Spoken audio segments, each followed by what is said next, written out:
All right, Joe. This is the actual Greek dolmades. We're starting here. We have, on the far left, we have a scallion, but a big one. In the middle, the grape leaves, fresh, as you can tell, right off the vine. Then a variety of onions, yellow, red. Here, we have the secret ingredient, the anise.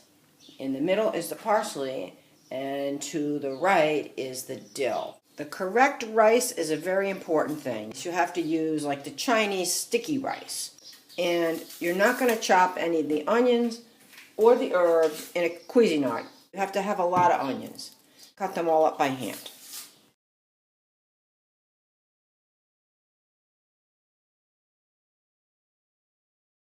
There is no ingredient measurement here. It's all depending on the eye and what you feel is correct. She's going to determine after she chops if this is, by the eye, a correct amount of onion. By the heart. Oh, excuse me. You have to determine by the heart. This is the hardest part because all you do is cry. So, she says this is good enough. The heart says stop. the heart says, and the eyes say stop. The eyes too. Chopping the scallion now into the rest of them. That's the anise you're doing? This is the anise. Yeah. Some people don't like anise. So you don't put it in? If you don't like it, don't put it in. Chop off the big stems because you don't put them in. We want to get rid of all these things. Well, here we are. We've changed from the cleaver to this other knife because I think the scissors are going to be better, but I threw she mine can't away. find her scissors. All right, we're starting now with the dill. Take again the big stems off. Yeah. Don't want those in there. Ditch them. Oh, the dill is easier than The dill apparently chops easier than the anise. Cleaver seems to be doing the job. Now we're chopping the parsley. Again, you chop off the big stems on the end that you don't use. Throw them away. You should smell the delicious smells of these herbs. It's too bad this doesn't have smell-o-vision. The next step here is you must wash the rice. Now Helen came up with a brilliant idea that you should probably chop the herbs before you begin with the onions, otherwise you'll be, dribbling, wiping your nose, your eyes will be tearing, everything. Save the onions for the last bit of chopping, and that will be better. All right, you're going to put a little, what are you putting, salt? Yeah. Little salt in the water, which now will come to a boil. You wait for the water to boil, and then you have your grape leaves, which you will be blanching in this water for a short period of time. All right, here we have them. The liver of the grappa. You can put them in handfuls, apparently. Yeah, it doesn't matter. You don't put them in one at a time. No. And now you push them down into the water, turn off the oven. This is the blanching process. You don't have to do it for very long. Turn them over, make sure they all get sufficiently softened up. You see they turn the color. They turn Darker? darker. Yeah. You take them out and you put them in a colander to get rid of the water. While you're waiting for the olive oil to warm and while you're sauteing, you just have your grape leaves draining and cooling over on the side. Next part, we need to saute the onions and the herbs. Yeah. Little olive oil in a pan. Hold on.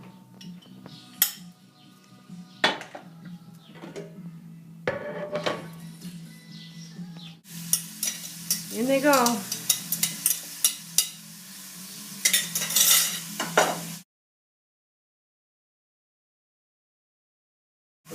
A little bit of salt. Helen is using Himalayan salt. You don't have to use the real Himalayan salt. You can use any kind of salt. Just got to soften the onions first here. Now when the onions are soft, and you decide they're ready, you put in the rice. that's just been sitting there after it's washed. It hasn't been cooked. Now you mish it around with the onion.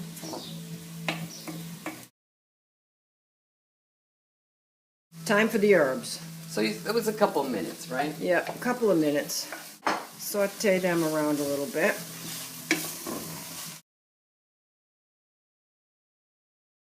A little pepper goes in.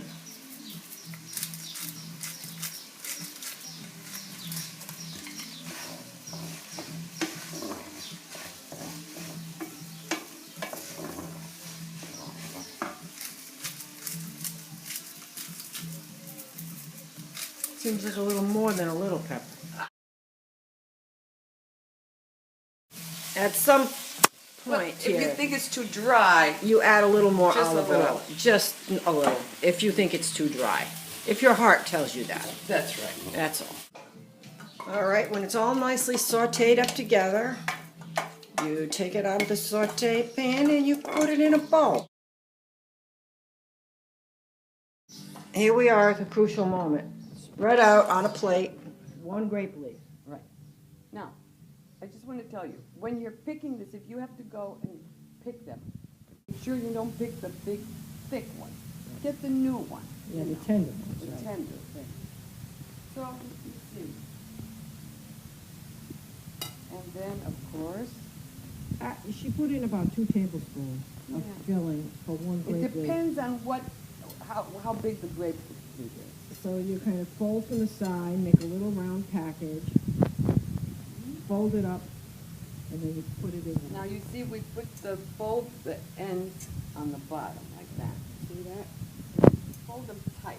Tight. It's a tightly folded little packet. All right, you see the pan has been completely, the circumference of the pan has been completely covered with a line of Dolmades. Now she starts making a second layer next to the first. You see this? Now, we've finished one layer, around and around and around, packed in the middle. Now we're going to start making a second layer. Here's another tip.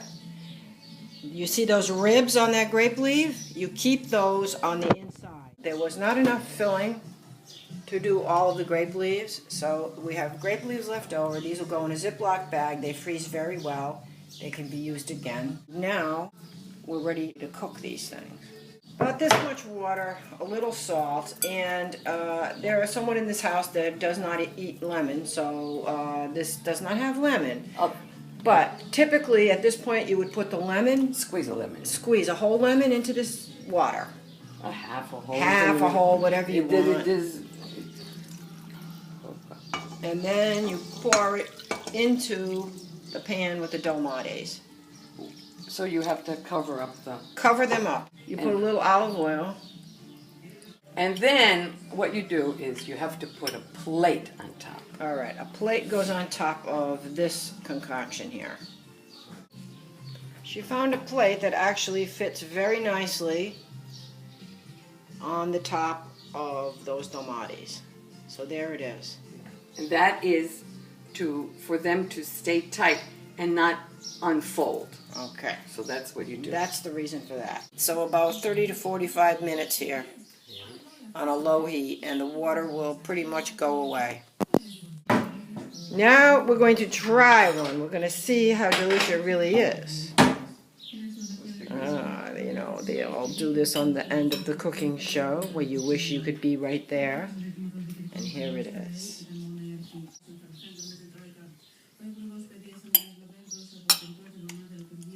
Is it good? I wish you were here to taste it. Of course, you don't eat them all at once. You put them in the refrigerator and you have them for a snack.